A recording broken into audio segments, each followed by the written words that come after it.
What up? What up? Welcome to Jaji Reacts. Go ahead and subscribe, like, whatever, comment, do all that crazy shit. Now, this is another video, and this is breaking news, baby. This is hot off the presses from ESPN. Hey, we already know ESPN has been going through some type of downsizing because they are letting go of talents. So they have recently let go of Ariel Halwani, and they've let go of Rachel Nichols, and they've also let go. I think they're going to let go of Rachel Nichols. I think they stopped her show, The Jump, and they're going to let go of a couple other people, right? So you're wondering, like, and since COVID has happened, they have asked a lot of their talents to take pay cuts since COVID has happened, right? So basically, right? They wanted Ariel Halwani to take a pay cut, more than likely. And he was insinuating, and he said it, well, not insinuating, he said it out of his own mouth. He said that since day one, Dana White was making his life a living hell. And that's believable because Dana White hates this man. Okay? Because Dana White can't stand Ariel Halwani. It was a time when he banged with Ariel Halwani. He would do interviews with him and everything. I'm a big UFC fan.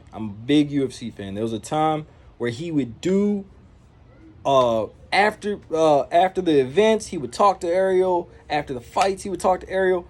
But this is what happened with Ariel Halwani and Dana White. They had a big falling out. And the reason they had a big falling out was because Ariel likes to ask a lot of controversial questions. He likes to matchmake. He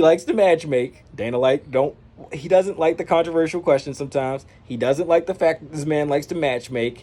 And he doesn't like the fact that this motherfucker let out the bag on UFC 200 with Brock Lesnar. Because he leaked that a little bit before it was supposed to come out. And it ruined the surprise a little bit because I knew about it before UFC 200 and the big, commercial that revealed Brock Lesnar was going to come back for that fight against Mark Hunt, which he was obviously juiced up on.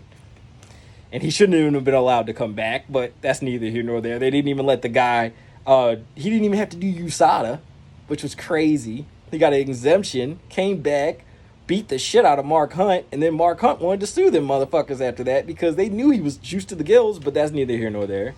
That's some crazy shit that they was trying to sell tickets, man. They was trying to sell tickets, and they sold them. UFC is a business. They're trying to make money at all costs. They don't give a fuck. It's about making money. So, after he fucked that up for Dana, and that was a lot of money he paid Brock Lesnar to come back to do that freak show fight. Let's just be real. So after he done fucked it up for him like that, he hates him. He wanted his credentials revoked. He kicked Ariel up out of there. He wanted Ariel done. Ariel went online. He cried. He got his shit back. He got back up in there. He got enough sympathy. They let him back in. Ariel's really good at his job, man. So they let him back. Dana White really hated that motherfucker with a passion after that incident. Okay, so when Ariel gets the job at ESPN, this is before the UFC announces, I think, their deal with ESPN, or right around the exact same timeline. So Dana White didn't even want Ariel working there. He didn't want that. He fucking hates this guy. So he wanted him fired before day one. This is what Ariel says. And I believe that because he can't stand him. He cannot stand this guy. When Dana White hates you, he fucking hates you. It's a wrap. When Dana don't like you, he don't like you. It just is what it is. When he don't like you, he don't like you. So, there's no way this man could get back on Dana's good side. So he went ahead and left ESPN, and now he's working for a new company. I forget exactly the company. I've never really even heard of them too much, but I guess they're a bigger company. I don't know if they're a Canadian company or what, but I think it's BTC Sport or something he went to. I never really heard of it.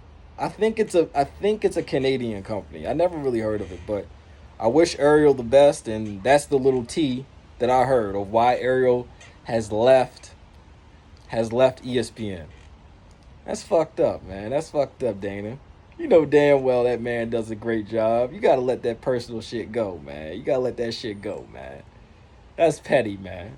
But you are named after a woman, so I mean, when you're named after a bitch, you usually don't let shit go. I'm just gonna be honest. I mean, you're named after a woman.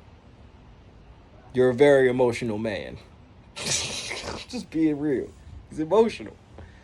Can't let that petty shit go. Try and get this dude fired and all types of shit. Make the man's life a living hell. The man would have him. Ariel said the dude would have him thrown out after he got done doing his job. He would have him thrown out just so Dana wouldn't see him and shit. That shit crazy. Dana's a wild boy, man. Dana is a wild boy. Man, Dana's a wild boy. And I got more tea on Dana White. I got a lot of tea on Dana White, man, because I've been watching UFC for a long time. And I know exactly how a lot of these fucking female fighters stay employed longer than what they're supposed to. Because there'll be a little bit of, if you know what I'm saying. If you know what I'm saying. Some of these female fighters that be on this roster, they don't even supposed to be on the roster no more. How are they still on the roster? Oh, Lord. But that's another video, man. This is the video about Ariel Halwani. Thank y'all for watching. Subscribe. Enjoy, man.